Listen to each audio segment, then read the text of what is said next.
À 6 mois des élections européennes, une guerre d'affiches oppose Guy Verhofstadt au Premier ministre hongrois. Ce dernier l'accuse de vouloir favoriser une immigration massive vers l'Union européenne.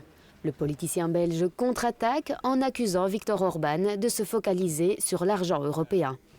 Le leader du groupe des libéraux au Parlement européen considère que la lutte contre le populisme représente une bataille majeure pour l'avenir. Lors d'un congrès électoral, Verhofstadt s'est également engagé à détrôner les traditionnelles forces centristes. Depuis des décennies, le pouvoir est monopolisé par deux partis. Les socialistes d'un côté, les conservateurs de l'autre.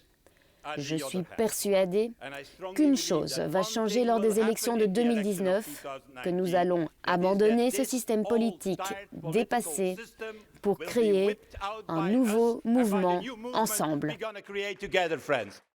Parmi les 28 États membres, seulement 6 ont un gouvernement libéral.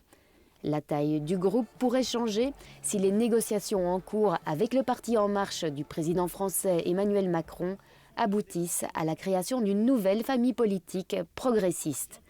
Il est demandé à Macron de lancer un renouveau européen pour faire face aux menaces populistes.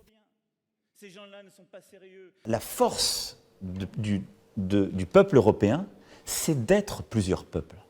Quand la peur revient, quand l'inquiétude à l'égard du monde est là, quand le doute s'installe dans nos démocraties, la colère repart et avec elle les vieilles haines, les pires haines. Emmanuel Macron s'oppose totalement aux candidats de la LDE, les considérant comme une prérogative du Conseil européen. Le parti ALDE a présenté son équipe pour l'Europe. Elle compte 7 noms, 5 femmes et 2 hommes, dont Guy Verhofstadt. Margrethe Vestager est vue comme la principale candidate pour diriger la Commission européenne, où elle détient actuellement le portefeuille de la concurrence.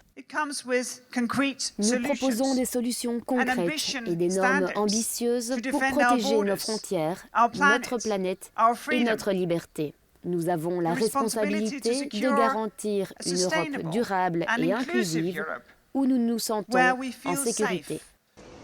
Les accords commerciaux équitables et durables sont au cœur des préoccupations libérales, notamment en termes de normes environnementales et des normes de travail.